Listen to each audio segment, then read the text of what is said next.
신약 성경 302페이지인데요.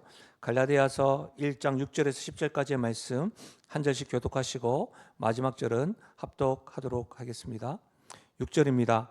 그리스도의 은혜로 너희를 부르신 이를 이같이 속히 떠나 다른 복음을 따르는 것을 내가 이상하게 여기노라. 다른 복음은 없나니 다만 어떤 사람들이 너희를 교란하여 그리스도의 복음을 변하게 하려 함이라. 그러나 우리나 혹은 하늘로부터 온 천사라도 우리가 너희에게 전한 복음 외에 다른 복음을 전하면 저주를 받을지어다.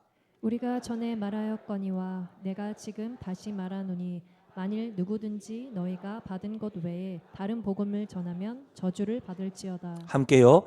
이제 내가 사람들에게 좋게 하랴, 하나님께 좋게 하랴, 사람들에게 기쁨을 구하랴. 내가 지금까지 사람들의 기쁨을 구하였다면 그리스도의 종이 아니니라. 아멘. 갈라디아서 말씀은 최근에 우리 조은찬 목사가 수요일 날 한번 설교를 하였습니다. 그 본문을 설교를 들으시면서 전체적인 맥락을 한번 이해하시고, 저는 복음과 시험이라고 하는 전체 주제를 가지고 오늘 나는 누구를 기쁘게 하는가라고 하는 제목으로 말씀을 전하겠습니다. 간혹 어떤 분은 목사님이 시리즈로 설교하셨나? 예, 복음과 시험이라고 하는 주제로 올해 복음을 쉬지 않고 전하는 교회라고 하는 주제를 가지고 우리 송고영 신 예배 때 시작해서 복음의 영향을 받는 한 사람 베드로의 인생을 그렇게 살펴보고, 그 이후에 복음의 영향을 받았던 사람이 이제 시험을 경험하게 될 것인데 어떻게 할까? 그래서 복음과 시험이라고 하는 주제로 첫째 주 때는 시험을 해석하라라고 하는 주제를 살펴봤습니다. 시험과 유혹의 개념을 정리하면서 시험과 유혹을 해석해야 됩니다 라고 말씀을 드렸었고요. 지난주에는 우리가 넘어지지 않는 한 가지 이유, 이렇게 제목으로 시련 앞에서 우리가 붙잡아야 될 약속이 하나가 있다. 그 약속이 바로 넘어지지 않는 이유인데 하나님의 신실하심이다, 이렇게 말씀드렸습니다. 오늘은 세 번째 시간으로 나는 누구를 기쁘게 하는가, 이 주제를 배우면서 사랑하는 우리 영신교회에게, 각 가정과 각 우리 성도들에게 하나님이 들려주시는 하나님의 뜻들을 분명히 이해하고 깨닫는 시간 되시기를 주님의 이름으로 축복합니다. 저는 말씀에 들어가기 전에 여러분에게 한 가지 질문으로 설교를 시작하려고 합니다. 여러분은 지금 누구를 기쁘게 하며 살아가고 있으십니까? 여러분 누구를 기쁘게 하며 살아가고 있으십니까? 아마 이 질문은 굉장히 단순하게 들릴 수 있겠지만 저는 이 질문이야말로 우리 신앙의 가장 깊은 곳을 터치하고 건드리는 질문이라고 생각합니다. 다시 한 번 더요. 여러분은 지금 누구를 기쁘시게 하며 살아가고 있습니까? 이번 한 주간 한번 생각해 보십시오. 저 역시도 그랬는데, 여러분 하루를 시작하면서 화장을 하고 옷을 입고 또 거울을 보면서 무엇을 생각하셨습니까? 오늘 만날 사람들을 머릿속에 떠올리기도 하시고, 직장에서는 보고서를 쓸 때 상사가 나의 보고서를 어떻게 생각할까, 또 SNS를 하고 있는 많은 젊은 사람들은 내가 이것을 사진을 올렸을 때 좋아요가 몇 개인지를 확인하며 살지 않으셨습니까? 이렇게 생각해 보면 우리는 하루에도 수십 번 사람의 눈을 의식하며 살아가는 것 같습니다. 굉장히 자연스러운 모습입니다. 저도 그러합니다. 그러나 저는 이와 같이 자연스러운 모습이 우리의 습관이 되어져서 우리 신앙의 영역 안으로 들어올 때는 문제가 된다. 어떤 자연스러운 모습? 사람의 눈치를 보는 모습. 그 모습이 습관이 되어져서 우리 신앙 안에 들어올 때는 문제가 된다. 이렇게 저는 생각하는 것이죠. 신약 성경은 27권입니다. 신학자들마다 약간의 의견차는 있지만 13권, 14권을 기록한 사람이 사도 바울입니다. 이 사도 바울, 제가 성서대학에서 바울 서신을 가르치고 있는데 이 바울 서신은요, 한 가지 패턴이 있습니다. 바울이 서신을 적을 때마다 항상 거의 예외 없이 감사 인사를 했습니다. 로마서도 그러고 고린도전서, 데살로니가 전후서 다 그러합니다. 빌립보서도. 예를 들면 로마서 1장 8절에 먼저 내가 예수 그리스도로 말미암아 너희 모든 사람에 관하여 내가 하나님께 감사함은, 이 감사 표현을 했어요. 빌립보서에서는 감옥에 있으면서도 빌립보 1장 3절에 내가 너희를 생각할 때마다 하나님께 감사하며 라고 되어져 있습니다. 사도 바울이 이 서신에서 감사하는 것은 단순한 격식으로 인사한 것이 아닙니다. 바울에게 있어서 감사는 이 복음을 받아들이는 신앙 공동체, 다시 말하면 이 교회를 향한 하나님의 마음, 그 기쁨을 표현한 것이 감사 표현이었습니다. 그런데 오늘 갈라디아서는 다릅니다. 갈라디아에서는 감사가 없습니다. 인사가 끝나자마자 단 한마디도 하지 않고 바로 본론의 내용으로 들어갑니다. 그 말이 6절인데요. 우리 다시 한번 더 읽어볼까요? 6절입니다. 다시 읽겠습니다. 시작. 그리스도의 은혜로 너희를 부르신 이를 이같이 속히 떠나 다른 복음을 따르는 것을 내가 이상히 여기노라. 아멘. 지금 사도 바울은 바로 감사가 없이 다른 복음으로 떠난 것을 내가 이상히 여긴다. 이상히 여긴다. 여기서 이상히 여긴다는 것은 좀 놀랐다는 게 아닙니다. 원어적으로 보면 놀람과 실망과 책망과 슬픔이 다 혼합되어져 있는 겁니다. 그러니까 이런 거죠. 바울의 입장에서 어떻게 다른 복음에 들어갈 수 있어? 어떻게 너가 이럴 수 있어? 상상도 못했어.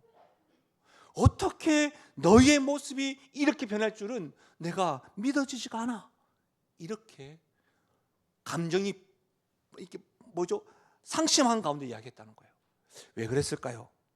갈라디아서 전체를 보면 이해할 수가 있습니다. 갈라디아서 4장 15절에는 이렇게 말하고 있습니다. 너희의 복이 지금 어디 있느냐? 내가 너희에게 증언하노니 너희가 할 수만 있었더라면 너희의 눈이라도 빼어 나에게 주었으리라. 갈라디아 교회가 눈이라도 빼어 주겠다고 할 만큼 사도 바울을 깊이 사랑했습니다. 그리고 사도 바울이 전했던 복음을 기쁘게 받아들였습니다. 눈이라도 뺄 정도로. 그런데 지금 다른 복음을 따르고 있는 모습을 보니까 사도 바울이 놀라면 어떻게 다른 사람도 아니고 다른 교회도 아니고 너희가 어떻게 그럴 수가 있어? 지금 이렇게 이야기하고 있는 겁니다. 사도 바울의 권위자요 신약 학자인 F.F. 블루스라고 하는 분이 계신데 그분이 갈라디아서 해석에서 이렇게 이야기해 놨습니다. 갈라디아서가 바울의 모든 서신 중 감사가 완전히 생략된 유일한 외회이다. 헬라 로마 세계의 편지 문화에서 감사 대신 경악으로 시작하는 방식은 파피루스 편지들에서도 발견된 관행이었다. 그러나 바울이 자신의 일관된 감사 형식을 깨고 이 방식을 택한 것은 갈라디아 교회의 위기가 그만큼 압도적인 긴박감을 요구하는 상황이었기 때문에 그랬다. 그러니까 바울 서신 가운데 유일하게 감사 인사가 없는 것은 갈라디아서인데 당시의 서신 가운데 감사 말고 경악이 있을 수도 있었지만 바울이 한 번도 그런 적 없었지만 이렇게 하는 것은 이유가 뭐냐? 갈라디아 교회 위기가 압도적인 긴박감의 위기가 있었다는 거예요. 위기였다는 거예요. 그래서 감사를 쓸 수가 없었다는 겁니다. 위기가 뭡니까? 다른 복음을 쫓아갔다는 겁니다. 여러분, 저는 오늘 말씀에서 여러분이 한 가지만은 좀 분명히 아셨으면 좋겠습니다. 복음과 시험, 우리가 시험과 유혹, 특히 유혹에 대해서 오늘 살펴보는데 지난주에는 시련에 대해서 살펴봤죠. 오늘은 유혹에 대해서 할 것인데 특히 타협의 유혹, 이 타협의 시험은요 복음을 버리라고 우리에게 요구하지 않습니다. 타협의 시험은 우리에게 어떻게 속삭이냐면 이렇게 속삭입니다. 사람들을 기쁘게 하기 위해 복음을 조금만 바꾸자. 여러분, 굉장히 교묘하죠. 복음을 떠나라, 복음을 버리라고 하면 우리는 무슨 소리야 할 건데 아니야, 조금만 바꾸자. 이 속삭임에 넘어가는 순간 우리는 다른 복음을 쫓는 겁니다. 복음을 떠나는 겁니다. 그래서 저는 오늘 본문 말씀을 통해서 타협의 시험, 타협의 유혹의 정체가 뭐냐, 그리고 왜 우리는 이렇게 타협의 유혹에 자주 넘어질까, 그리고 이 타협의 유혹에서 이길 수 있는 뭔가, 다시 한 번 더요, 어렵지 않죠? 타협의 시험의 정체가 뭐냐, 우리는 왜 자주 넘어질까, 그럼 우리는 어떻게 해서 이 타협의 유혹에서 이길 수 있는가, 요 세 가지를 통해서 좀 살펴보겠습니다. 먼저 타협의 시험은 뭐냐? 예수님 플러스를 요구한다는 겁니다. 예수님으로 끝나지 아니하고 예수님 더하기가 뭔가 있어야 된다는 겁니다. 여러분 6절, 그리스도의 은혜로 너희를 부르신 이를 이같이 속히 떠나 다른 복음을 따르는 것을 내가 이상하게 여기노라. 바울이 갈라디아 교회의 감사보다 경악했던 것은 그들이 다른 복음을 떠났다는 사실이었습니다. 근데 이 말씀에 보면 이같이 속히 떠났다, 떠남의 속도까지 포함하고 있는 겁니다. 다른 복음을 떠났을 뿐만 아니라 어떻게 그렇게 빨리 떠났느냐. 여러분, 이 속도, 속히라고 하는 말은 단순히 빠른 것 정도가 아니라 경솔함을 이어지는 빠름입니다. 그러니까 그냥 아무 생각 없이 빨리 갔다는 게 경솔한 선택이었다는 거예요. 경솔하게 판단하고 빠르게 결단했다는 거예요. 여러분, 바울이 갈라디아 교회를 복음을 전하고 전도할 때 그들은 크게 기뻐했습니다. 감격하여 눈물을 흘리기도 했습니다. 심지어 사도 바울을 어떻게 생각했냐면 천사처럼 환영했습니다. 근데 바울이 떠나자 얼마 지나지 않아서 그 성도들이 다른 복음을 따르고 있는 겁니다. 여러분, 이 속히 앞에서 저는 이렇게 빨리 변하고 빨리 다른 복음을 붙잡고 있는 그들의 모습을 보면서 예수님의 비유가 하나 생각이 났습니다. 예수님의 비유 가운데 씨 뿌리는 비유가 있습니다. 씨 뿌리는 비유에 돌밭에 떨어지는 씨를 이렇게 설명하고 있는데요, 한번 들어보십시오. 마가복음 4장인데요. 또 이와 같이 돌밭에 뿌려졌다는 것은 이들을 가리킴이니 곧 말씀을 들을 때는 즉시 기쁨을 받으리니 그 속에 뿌리가 없어 잠깐 견디다가 말씀으로 인하여 환난이나 박해가 일어나는 때에는 곧 넘어지는 자다. 돌밭에 뿌려진 자는 즉시 기쁨으로 받습니다. 그런데 즉시 넘어집니다. 빠른 수용, 빠른 이탈. 여러분, 이것이 갈라디아 교회의 정확한 초상화였습니다. 바울이 복음을 전할 때는 눈이 나도 빼어질 정도로 사랑합니다, 너무 감사합니다. 그러다가 바울이 떠나자마자 속히 다른 복음을 따르고 있는 겁니다. 여러분, 예수님이 이미 말씀을 전해주셨지만 왜 이렇게 다른 복음을 속히 빠르게 선택한 겁니까? 뿌리가 없어서입니다. 뿌리가 없어서. 흔들리는 속도의 문제가 아니라 뿌리의 깊이의 문제였다는 겁니다. 우리는 대체로 왜 넘어지셨습니까? 그러니까 목사님 몰라서 그래요. 얼마나 거셌다고요.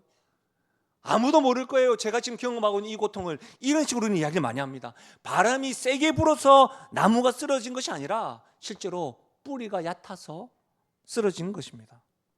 사랑하는 여러분, 혹 이 같은 모습이 우리의 신앙의 모습은 아니십니까? 설교 말씀을 들을 때는 감동받고 아멘하고 집에 돌아가는데 돌아가자마자 다시 원래대로 돌아가는 신앙. 즉시 아멘했고 은혜 받는데 즉시 또 잃어버리는, 눈물 흘리고 결단하면서 분명히 하나님께 기도했는데 여러분 결단이 어디 갔는지 모르는 그런 신앙 상태. 어떠세요 여러분? 여러분은 복음의 신앙을 뿌리 깊이 박혀 있으십니까? 아니면 여러분의 도덕성입니까? 여러분의 감정이십니까? 아니면 여러분의 열심의 근거를 삼고 있으십니까? 만약 그렇다고 한다면 우리는 늘 이같이 속히 흔들리게 되는 겁니다. 사랑하는 여러분, 타협의 시험이 우리에게 가르치는 게 뭡니까? 시험의 강도를 탓하기 전에 뿌리의 깊이를 물어보라는 겁니다. 나는 지금 얼마나 복음의 뿌리를 내리고 있는가? 여러분, 이 질문에 한번 답해 보십시오. 여러분, 바울이 갈라디아 교회를 떠났을 때 유대주의자들이 들어왔습니다. 그들은 예루살렘 교회의 권위를 등에 업었습니다. 다시 말하면 우리로 이야기하자면 우리 교단 총회와 관련된 임원들이 왔다는 겁니다. 교회에 대해서 많은 것들을 알고 있는 분들이 오셨다는 겁니다. 그들의 메시지는 표면적으로 매우 합리적이었습니다. 그들은 이렇게 얘기했습니다. 바울의 전한 복음이 틀린 게 아니에요. 그런데 그것만으로는 완전하지 않아요. 바울이 전한 복음은 딱 절반만 맞아요. 초보자 수준인 거죠. 하나님이 기뻐하는 백성이 되려면 바울이 전한 복음에다가 할례가 추가돼야 됩니다. 율법을 지켜야 합니다. 구분이 되어야 됩니다. 이렇게 지금 말하고 있는 겁니다. 여러분, 유대주의자들이 지금 뭘 말합니까? 복음을 떠나라고 했습니까? 아닙니다. 복음을 떠나라고 하지 않았습니다. 복음에 무언가를 더 하라고 했습니다. 그런데 왜 유대주의자들이 이렇게 이야기하는 것들을 갈라디아 교회 성도들은 쉽게 넘어졌을까요? 왜 흔들렸을까요? 여러분, 겉으로 보면요, 유대주의자들이 훨씬 더 경건해 보였습니다. 옷부터가 달라요. 예배 드리러 오는데 옷을 탁 차려서 입고 옵니다. 율법을 지키는 자들은 딱 보면 어떻게 합니까 여러분? 삶이 질서정연합니다. 규칙이 분명하고 무언가 확실해 보입니다. 교회에 딱 오면 교회 오면 해야 될 것들을 딱딱 해나가면서 매일의 삶 가운데서도 말씀 읽고 기도 질서정연한 것이죠. 근데 반면에 오직 은혜, 오직 믿음으로 구원받는 복음은 어떻게 해요? 너무 단순하게 느껴집니다. 그러니까 늘 이것만 충분한가? 이런 의심이 들기 시작하는 것이죠. 그럴 때 타협의 시험이 들어옵니다. 어떻게 해요? 복음을 버리라고 말하지 않습니다. 그걸로 부족해. 뭔가 더 플러스 해봐요. 이렇게 이야기하는 거예요. 여러분, 이것은 우리들에게 얼마나 친숙한 유혹인지 모릅니다. 주변에 이런 분들 있지 않습니까? 신앙생활을 처음 하시는 분들이 계십니다. 신앙생활 처음 하시면 여러분 복음을 듣고 지금까지 살아오셨던 것과 약간 어색하긴 하지만 말할 수 없는 기쁨이 있는 거예요. 예수님 영접했더니 이전에 경험할 수 있는 기쁨과 평안이 있습니다. 근데 시간이 지나다 보면 이제 수료하고 난 다음에 작은 교회에 소속되어지고 이제 또 오래된 신앙생활 오래 하신 분들 교제를 하기 시작하잖아요. 그러면 한 번씩 이런 말 이제 듣기 시작합니다. 이제 어느 정도 정착하셨으니까 이제부터 진짜 믿음이 있으려면 새벽 기도에 빠지면 안 돼요. 11조를 못 내는 것은 하나님을 사랑하지 않는 거예요. 믿음이 더 견고하게 되려면 봉사를 좀 하셔야 돼요. 이런 말을 딱 들었을 때 참 이상하게 느껴집니다. 근데 시간이 지나면서 그 새롭게 신앙생활 하신 분들이 기쁨을 잃기 시작합니다. 왜요? 그런 것들을 하려고 노력하다 보니까 의무감으로 신앙생활을 하기 시작합니다. 여러분, 은혜로 시작했다가 언제부터인가 율법으로 사는 삶이 되고 있는 겁니다. 여러분, 이런 이야기는요 새 가족들에게만 적용되는 것이 아닙니다. 저와 같이 오래된 성도들에게도 여러분 예수만 믿으면 뭔가 좀 더 가볍게 느껴질 때가 있습니다. 뭔가 더 해야 되는 거 아닐까 이런 생각을 하죠. 혹 여러분 신앙생활 오래 하셨던 분들, 현장과 온라인에 있는 분들 한번 제 말을 한번 들어보십시오. 새벽기를 몇 번 빠지시면 불안하십니까? 11조를 못 내면 두려워지십니까?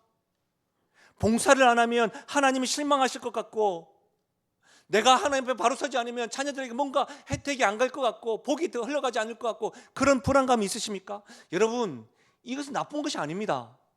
하나님의 자녀라고 한다면 어떻게 보면 당연하게 생각할 수 있습니다. 그러나 잘 들어보십시오.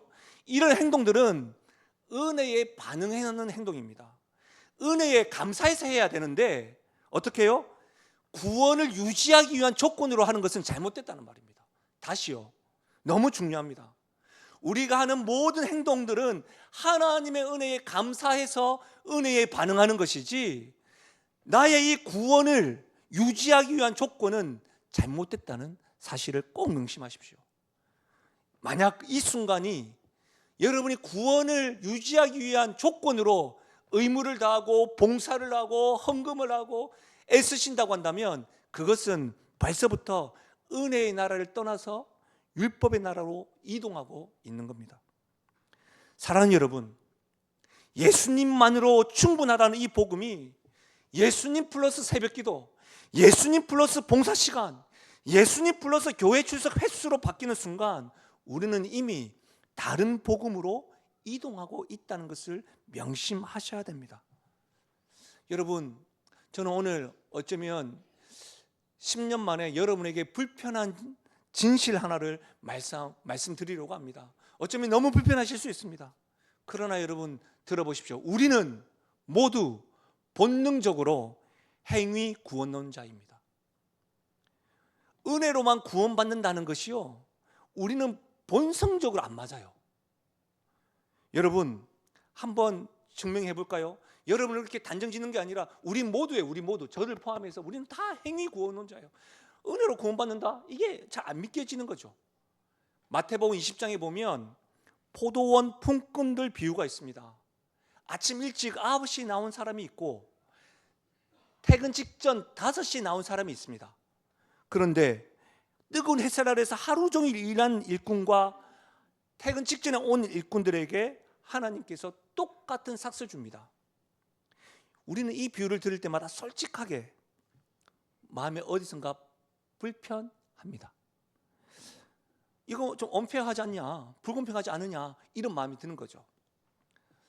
조금 더 실제적으로 적용해 볼까요? 어제 우리는 대청소를 했습니다. 대청소를 하기 위해서 식당팀에서는 8시 30분부터 일찍 오셨대요. 근데 이렇게 많이 올 줄 모르고 어떤 분이 이쯤 가면 좀 할 수 있겠지 해서 11시 40분쯤에 오신 거예요. 다 끝나고 밥 먹고 있는 거예요. 우리가 생각에 속으로 아무것도 안 하고 밥 먹는다고? 나는 8시 반에 왔는데? 요런 거. 그런 불편함, 스물스물 올라오는 거. 우리 안에 행위 구원론자가 반응하는 겁니다. 조금 더 이야기해 볼까요? 나보다 더 나쁘게 산 사람이 나와 똑같은 은혜를 받는다는 것이 불편합니다. 오래 믿음으로 열심히 섬긴 사람이 죽기 직전 임종 때 예수님을 믿는 것으로 인하여 함께 천국에 간다고? 이게 말이 돼요? 그래서 우리는 자연스럽게 내가 저 사람과는 달라야 한다는 생각으로 복음에 무엇인가 더하게 합니다. 뭘요? 공로를 더합니다. 열심을 더합니다. 행위를 더합니다. 전통을 더합니다. 여러분, 이것이 타협의 시험이 작동하는 방식입니다. 타협의 유혹은 우리에게 하나님을 버리라고 말하지 않습니다. 타협의 시험은 우리에게 너의 공로를 조금 더해라. 그러면 더 확실해질 거야. 이렇게 말씀하는 거예요. 사랑하는 여러분, 지금 이 순간 솔직하게 물어보십시오. 나는 지금 어떤 복음을 살고 있습니까? 예수님만으로 충분하다고 살고 있으십니까? 아니면 예수님 플러스 무언가 더해야 안심이 되는 복음이십니까? 분명히 말씀드립니다. 예수님만으로 충분함을 믿으시길 바랍니다. 여러분, 타협의 시험의 실체는 예수님 플러스입니다. 오늘 또 복음은 여러분 예수님 플러스가 아니기 때문에 타협이 없습니다. 타협될 수 없다는 것을 명심하십시오. 우리 8절과 9절 우리 같이 한번 읽어볼까요? 8절과 9절입니다. 시작. 그러나 우리는 군 하늘로부터 온 천사라도 우리가 너희에게 전한 복음 외에 다른 복음을 전하면 저주를 받을지어다. 우리가 전에 말하였거니와 내가 지금 다시 말하노니 만일 누구든지 너희가 받은 것 외에 다른 복음을 전하면 저주를 받을지어다. 여러분, 오늘 말씀에 보면 바울이 저주에 대해서 2번이나 강조하고 있습니다. 처음 갈라디아 교회가 이 사실을 받아들였을 때는 감사도 없는데 본론부터 들어가면서 저주 이야기하니까 굉장히 놀랐을 겁니다. 왜냐하면 생각해 보십시오. 처음 이방인들이 바울을 통해서 하나님의 복음을 들었을 때 하나님은 사랑이십니다. 하나님은 당신에게 놀라운 계획을 가지고 계시고 하나님이 당신을 사랑하신 증거는 독생자 아들을 주시기까지 사랑하신 그 사랑입니다. 이렇게 설교를 들었는데 지금 여러분 저주예요, 저주. 어떻게 복음은 사랑과 용서와 은혜의 메시지인데 어떻게 바울은 이토록 저주의 언어를 사용하는 걸까요? 바울이 왜 이토록 격렬하고 강력하게 반응하는 것일까요? 여러분 어떻게 생각하십니까? 여러분 한번 생각해 봐요. 우리 옆에 지금 놀이터가 있잖아요. 어제 제가 말씀을 준비하고 식사하고 있는데 놀이터 아이들 엄청나게 많이 놀고 있더라고요. 근데 여러분 놀이터에서 한 아이가 위험한 곳을 향하여 달려가요. 근데 그 위험을 달려가는데 끝자락에 낭떠러지가 있어요. 근데 그 아이가 알고 봤더니 제 아이예요. 낭떠러지로 달려가는 아이에게 저는 이렇게 말한 거죠. 아들, 어디로 가니? 위험하다. 이렇게 되면 웃어줘야 되는데 낭떠러지로 달려간다니까요. 그때 제 목소리를 깔고 아들 위험하다 이렇게 이야기하겠습니까? 아니면 야야야 거기 가면 안 돼. 어허이 야 위험해 거기서 이렇게 하지 않게. 제가 지금 연기하는 게 아니고 여러분 무슨 말이에요? 그 외침은 무섭게 들릴 수 있지만 그 외침은 분노가 아닙니다. 절박한 사랑입니다. 바울이 지금 저주를 선언한 것은 이런 거예요. 다른 복음이 갈라디아 성도들을 그 영혼을 낭떠러지로 이끌고 있는데 그 앞에 있는 사도 바울이 있는 힘껏 이야기합니다. 저주를 받을 것이다. 저주를 받을 것이다. 이것은 목자의 절박한 사랑인 거예요. 사랑하는 여러분, 바울에게 있어서 다른 복음은 단순한 신학적 오류가 아닙니다. 잘 들어보십시오. 다른 복음은 구원론적 재앙입니다. 만약 인간의 행위가 구원에 조금이라도 기여한다는 것으로 정리가 되지면 논리적으로 예수님의 십자가는 무용지물입니다. 예수님의 십자가는 예수님은 우리의 구원자가 될 수가 없습니다. 왜요? 우리가 노력하면 되는데 뭐. 불완전한 구원자는 우리의 완전한 구원자가 될 수가 없습니다. 이것은 단지 신학적인 오류가 아니에요. 우리가 구원받았다는 것까지도 흔들리는 겁니다. 잘못됐다는 겁니다. 어디까지 행위가 더해야지 구원받을 수가 있겠습니까?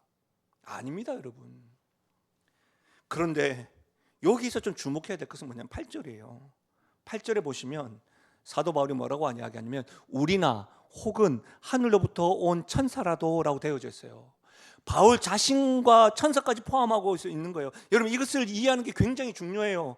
무슨 말이냐면 복음은 그것을 전하는 사람이 누구냐에 의해 검증되는 것이 아니고요, 복음이 그것을 전하는 사람을 검증해요. 이걸 조금 더 이해되기 쉽게끔 종교개혁자 마르틴 루터가 야고보서 서문에 이렇게 말했습니다. 들어보십시오. 그리스도를 가르치지 않는 것은 사도적이지 않다. 베드로와 바울이 가르친다 해도 반면에 그리스도를 가르치는 것은 사도적이다. 유다나 헤롯이 가르친다 해도. 여러분, 이 말이 무슨 말입니까? 베드로라 할지라도 그리스도를 가르치지 않으면 사도적이지 않다는 말이에요. 그러나 우리가 알고 있는 예수님을 배반했던 가룟유다가 예수님을 전하면 사도적이라는 말이에요. 여러분, 다시 말하면 이게 굉장히 중요해요. 복음은 그것을 전하는 사람의 권위 위에 있습니다. 어떤 인격도, 어떤 전통도, 어떤 교단도, 심지어 오늘 바울은 뭐라고 이야기합니까? 심지어 천사의 권위도 복음보다 위에 있을 수 없습니다. 제가 왜 이 부분을 힘주어 이야기하냐고요? 우리 신앙생활의 현실을 들여다보면 우리는 때때로 저 목사님이 말씀하시니까 맞지 뭐. 대형교회 목사님이잖아. 맞지 뭐. 저 높으신 분이 이야기하시는 거 맞는 거 아니야? 그래, 따라야 돼. 많은 사람들이 이렇게 하니까 옳은 것이겠지. 아닙니다. 바울은 분명히 말합니다. 복음보다 위에 있는 사람은 없다. 메시지가 메신저를 검증하는 것이지 메신저가 메시지를 검증하는 것이 아닙니다. 여러분, 이것은 우리 세계사 속에서도 많이 드러났잖아요. 여러분, 중세 교회가 복음을 흐리게 했을 때 무슨 일이 일어났습니까? 기억나시죠? 면죄부가 들어왔어요. 헌금을 내면 제가 용서된다고 하는 가르침이 나왔다니까요. 복음을 버린 것이 아니에요. 그 복음에다가 인간의 공로, 인간의 마음을 더한 것뿐이에요. 근데 그러나 그 작은 더함이 결국 수백만 명의 영혼들이 진리에서 멀어지게 만들었다는 것 아닙니까? 사랑하는 여러분, 혹 우리가 지금 예배를 드리고 있는데 우리는 복음을 흐리게 하고 있지는 않으실까요? 진리가 되는 말씀 앞에 사람들이 불편해할까 봐 복음 외에 다른 것을 더하고 있지는 않으십니까? 복음보다 복음을 전하는 자를 더 위에 두고 복음이 아닌 것들을 전함에도 불구하고 그냥 아멘 하고 받아들이고 있지는 않으십니까? 사람들과의 관계 때문에 복음의 요구를 희석시키고 있는 것은 아니십니까? 복음에 이 성공의 논리를 더하고 있지는 않으십니까? 복음에 혹 우리 영신교회의 문화가 더해져서 그 문화를 따르지 않으면 성도가 아닌 것처럼 여기고 있지는 않으십니까?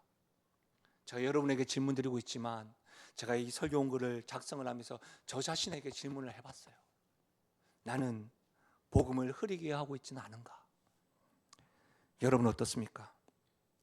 사랑하는 여러분, 복음은 타협될 수 없습니다. 복음은 혼합될 수도 없습니다. 복음은 조금 더 하거나 조금 빼는 것으로 개선될 수도 없는 겁니다. 복음은 완전하거나 아니면 복음이 아니거나입니다. 그 둘 중에 하나일 뿐입니다. 명심하십시오. 복음은 타협될 수 없습니다. 타협의 신앙은 예수님 플러스지만 복음은 예수님만으로 충분하다 선포하고 있는 것입니다. 마지막으로 그렇다고 한다면 타협의 시험을 이기는 길은 뭔가? 그리스도의 종은 한 분만 섬긴다. 한번 따라하실까요? 그리스도의 종은 한 분만 섬긴다. 한 분만 섬긴다. 아멘. 우리 10절 말씀 같이 한번 읽어볼까요? 10절입니다. 시작. 이제 내가 사람들에게 좋게 하랴 하나님께 좋게 하랴 사람들에게 기쁨을 구하랴 내가 지금까지 사람들의 기쁨을 구하였다면 그리스도의 종이 아니니라. 제가 이 말씀을 묵상하는데 옛날 제가 신학생 시절에 심지어 이제 목사 초년 때 이 말씀에 근거한 찬양을 굉장히 많이 불렀었습니다. 내가 사람에게 좋게 하랴, 내가 하나님께 좋게 하랴, 내가 사람의 기쁨을 구한다면 하나님의 종이 아니라. 연습 때는 굉장히 잘했는데, 근데 여러분, 제가 이 찬양을 내가 사람에게 좋게 하랴, 하나님께 좋게 하랴, 사람의 기쁨을 구한다면 하나님의 종이 아니다, 이 찬양을 신학생 초기 때 하나님의 부르심을 받았을 때, 또 목사 안수 받았을 때, 그때 가장 많이 불렀던 이유가 있습니다. 왜냐하면 사역할 때 고민되는 부분들이 많았기 때문입니다. 예를 들면 복음을 전했을 때 이걸 말하면 저 사람이 불편할 건데, 이런 생각이 들 때가 있었습니다. 하나님의 진리를 딱 선포할 때 이러면 저 사람이 교회를 떠날 것 같은데 고민할 때가 있습니다. 제가 저를 청년 사역 때 알고 있던 한 집사님이 저에게 이런 이야기가, 목사님, 담임 목사님 되시더니 많이 약해지셨다고.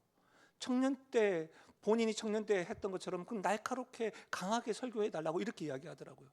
그래서 제가 저도 이렇게 된지 않았나 이렇게 고민하게 되더라고요. 여러분 어떠십니까? 고민할 게 많아요. 이렇게 생각해 보면 여러분, 타협의 시험에 가장 강력하게 느껴지는 순간은 신학적인 논쟁이 아닌 것 같아요. 이성적으로 반박당할 때도 아닌 것 같아요.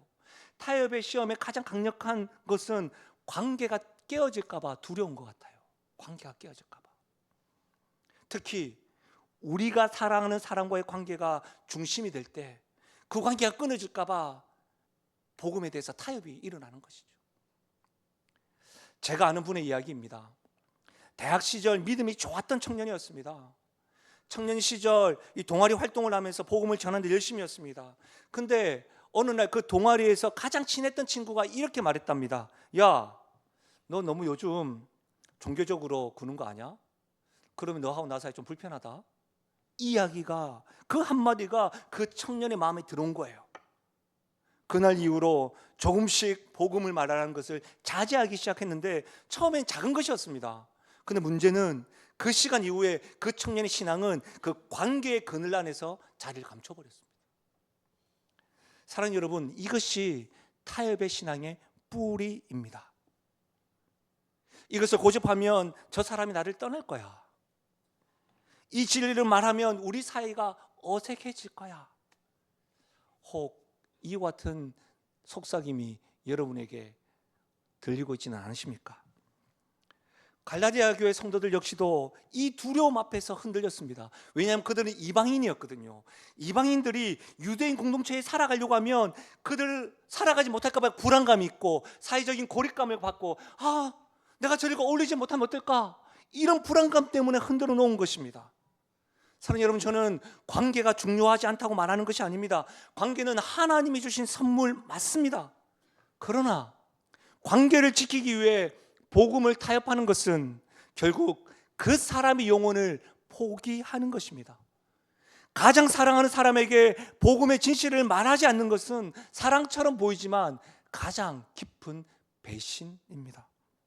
이렇게 한번 생각해 보실래요? 제가 최근에 죄송하게 몸이 좀 많이 불편해가지고 병원에 갔습니다. 근데 의사가 저에게 이렇게, 당신의 병은 치료받을 수 있습니다. 네, 수술 받아야 됩니다. 근데 저는 수술 받는 게 너무 불안하고 무서운 거죠. 근데 의사가 제 불안함과 무서운 것을 알고 이렇게 이야기했다고 생각해 봐요. 당신이 불안해 할까 봐 제가 말하지 않겠습니다. 여러분, 이 의사입니까? 환자가 불안해도 진실을 말해야 합니다. 왜 그렇습니까? 그것이 진정한 사랑이기 때문입니다. 사랑하는 여러분, 관계 위협 가운데 복음과 관련된 것은 타협해서는 안 됩니다. 그것이 진짜 사랑입니다. 그런데 오늘 본문에서는 이 이야기를 이야기하면서 바울 자신을 뭐라고 이야기하느냐? 나는 그리스도의 종이라고 이야기합니다. 여기서 종이라고 하는, 들로스라고 하는 단어는 단지 섬기는 사람이 아닙니다. 노예입니다. 노예. 자유가 없는 사람입니다. 스스로 무엇인가 선택하고 결정할 수가 없습니다. 주인이 선택하라는 것만 합니다. 그리고 이 종의 특징은 뭐예요? 두 주인을 섬길 수가 없습니다. 오직 주인의 뜻만 섬기는 겁니다. 여러분, 지금 사도 바울이 자신을 그리스도의 종이라고 말하는 것은 뭐예요? 오직 나는 그리스도만 섬기면 된다는 겁니다. 스스로 결정할 수 없고 그리스도의 말씀에만 따르면 된다는 겁니다. 내가 그리스도의 종이라고 한다면 그분 외에 나에겐 다른 주인이 없다는 것을 이야기하는 겁니다. 내가 그리스도의 종이라고 한다면 다른 사람의 반응에 나는 움직이지 않는다는 겁니다. 왜요? 나는 종이기 때문에 나는 어떤 사람의 반응에만, 나의 주인의 뜻에 의해서만, 다른 사람의 칭찬 나에게 큰 의미가 없습니다. 다른 사람의 비난 큰 의미가 없습니다. 나의 주인의 칭찬, 나의 주인의 비난에만 큰 의미가 있는 것이죠. 왜냐하면 나는 온전히 주인 대신 그리스도에 의해서만 사는 종, 그리스도의 종이기 때문입니다. 여기에 타협의 시험을 이기는 힘이요 능력이 있습니다. 더 강한 의지를 가지라는 게 아닙니다. 더 많은 결단을 하고 더 열심히 노력하라는 것이 아닙니다. 타협의 시험을 이기는 힘은 내가 그리스도의 종이다, 이 그리스도의 종으로서의 정체성을 의미합니다. 내가 그리스도의 종이라고 한다면 나의 방향이나 나의 삶의 목적이 누구를 향해서요? 그리스도를 향해서 간다는 겁니다. 다시 말하면 오늘 설교 제목처럼 나는 지금 누구를 기쁘게 하는가? 이 질문이 날마다 내 앞에 들려올 때에 나는 그리스도의 종입니다. 나는 그리스도를 기쁘게 하는 종입니다. 이 선포가 우리 앞에 속삭이는 많은 타협 앞에서 승리할 수 있는 기름을 믿으시기를 바랍니다. 말씀을 마무리하겠습니다. 사랑하는 여러분, 혹 이 자리에 관계를 통하여 타협의 시험 앞에서 지쳐있는 분 있으십니까? 사람들의 기대를 충족시키기 위해서 너무 오래 달려오다가 지쳐버리신 분 말입니다. 모든 사람을 기쁘게 노력했지만 결국 아무도 기쁘게 하지 못했다는 느낌이 들어서 절망하는 분 있으십니까? 혹 복음을 지키려다 소중한 관계를 잃은 것 같아서 두렵고 외로운 분 있으실까요? 제가 말씀을 어제 마무리하면서 다시 한 번 더 성경을 읽고 성경을 읽는데 제 마음 가운데 하염없는 은혜가 이렇게 다가왔어요. 갈라디아서는 갈라디아 교회를 향한 하나님의 마음을 바울이 쓴 거예요. 근데 우리가 읽었던 6절 말씀, 너희가 속히 떠나, 이 떠나라고 하는 말씀은요, 원어를 봐도 그렇고 영어 성경에 봐도 그렇고 현재 진행형이에요. 이게 무슨 말이냐면 그들은 아직 완전히 떠나지 않았다는 거예요. 떠나는 중이라는 거예요. 지금 다른 복음으로 이동 중이라는 거예요. 무슨 말입니까? 완전히 떠난 게 아니고 이동 중인 그들에게 하나님은 사도 바울을 통해서 갈라디아서 말씀을 통해서 지금 전하고 있다는 거예요. 하나님은 그 교회를 포기하지 않았다는 거예요. 탕자의 비유에 보면 아버지는 아들이 돌아올 것을 늘 기다리고 있습니다. 아들이 집에 다 도착해서 달려간 것이 아닙니다. 도착하기 직전에 멀리서 오는 것을 보고 달려가서 않습니다. 이것이 아버지의 마음입니다. 바울의 편지 갈라디아서가 갈라디아 교회 다른 복음으로 이동 중인 그들에게 달려갔듯이 하나님께서 지금 우리 영신교회를 향하여, 우리 가정을 향하여 각자에게 지금 달려오시며 말씀하는 겁니다. 돌아오라. 아직 늦지 않았다. 이미 복음에 멀어졌다 할지라도 오늘 이 시간에 여러분의 귀에 이 하나님의 음성이 들린다고 한다면, 이 말씀이 들린다고 한다면 뭐예요? 돌아올 수 있는 기회인 거예요. 복음 어떤 것과도 타협하지 않습니다. 그 가운데 나는 누구를 기쁘시게 할 것인가? 이 질문 앞에 흔들리지 않는 나침반은 나는 하나님의 사랑을 받고 그리스도의 십자가와 부활로 인한 하나님의 종이요 하나님의 자녀입니다. 이 정체성과 이 고백이 관계로 여러 가지로 흔들어 놓는 여러 가지 타입의 시험에서 이길 수 있는 우리의 고백이요 우리의 길인 줄 믿고 이번 주부터는 나는 주님을 기쁘시게 하겠습니다라고 선포하며 나아가시는 우리 모두가 되시기를 주님의 이름으로 축원합니다. 우리 시간 말씀을 생각하면서 우리 이 찬양으로 주님께 나아갑니다.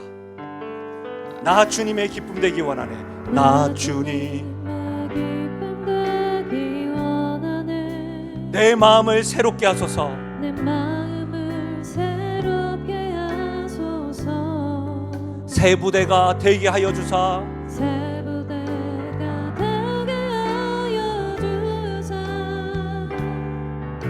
주님의 빛 비추게 우리 다시 한 번 더 고백하실까요? 나 주님의 기쁨 되기 원하네.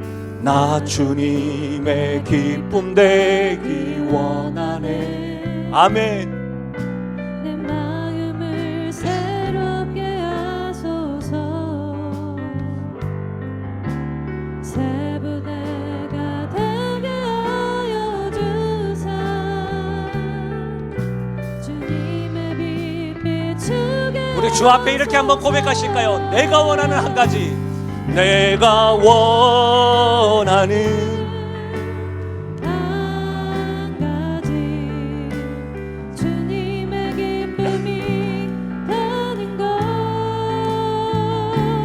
내가 원하는 한 가지. 주님의 기쁨이. 우리 주 앞에 독대한다는 마음으로 다 함께 일어나셔서 찬양하겠습니다. 나 주님의 기쁨 되기 원하네. 나 주님의 기쁨 되기 원하네. 내 마음을 새롭게 하소서. 내 마음을 새롭게 하소서. 새 부대가 되게 하여 주사.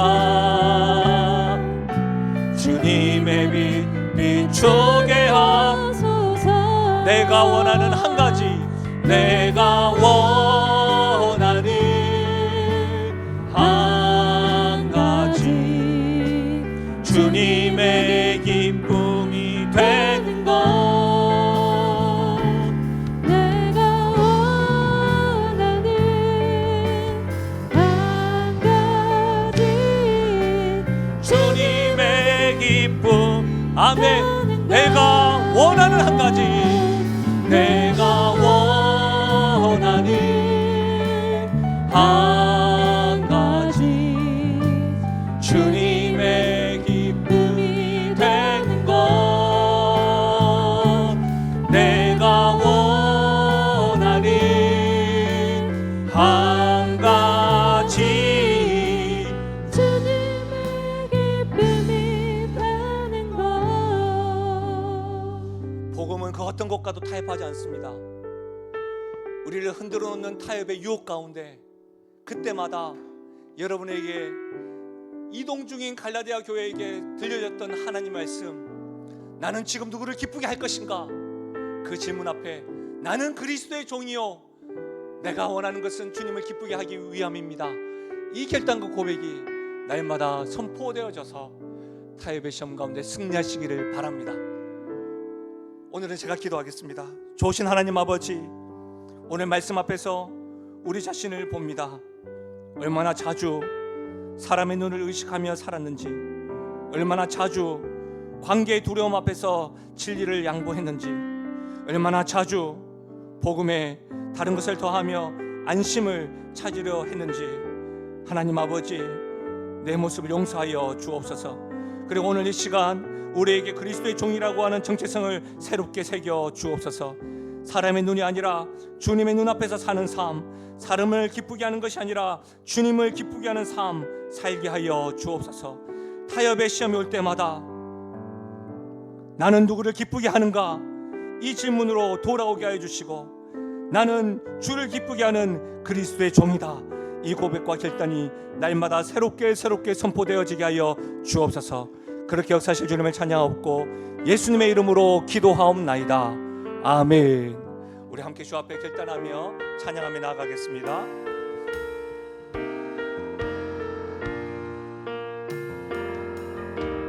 나의 평생에 가장 복된 일은 내가 예수님을 만난 것이라. 나의 평생에 가장 잘한 일은 내가 예수님을 주로 섬긴 것이라.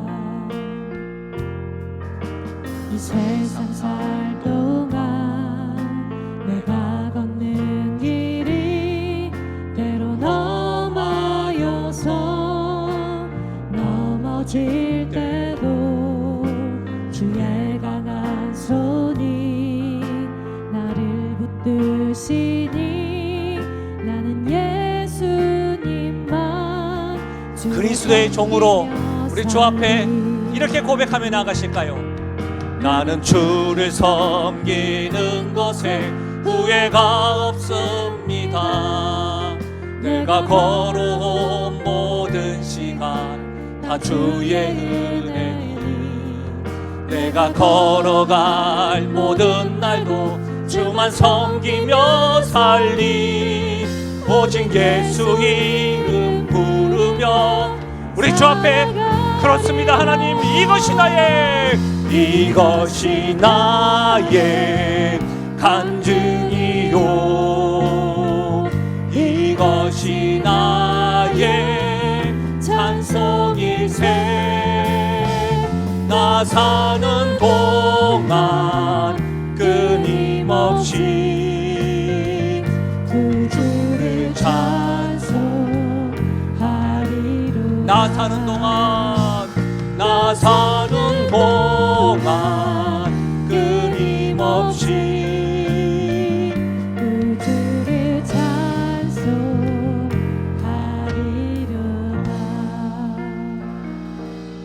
한 주간도 하나님을 기쁘시게 하는 그리스도의 종으로 살아가시길 바랍니다. 하나님의 복을 받겠습니다. 지금은 우리 주 예수 그리스도의 은혜와 하나님 아버지의 무한하신 사랑과 성령 하나님의 위로 교통하심 충만하신 역사가 다른 복음에 흔들리고 이동 중일 때 우리를 포기하지 아니하시고 말씀 들려주시며 말씀하시며 돌아오라 말씀하시는 주님, 나는 주님을 기쁘시게 하는 그리스도의 종입니다.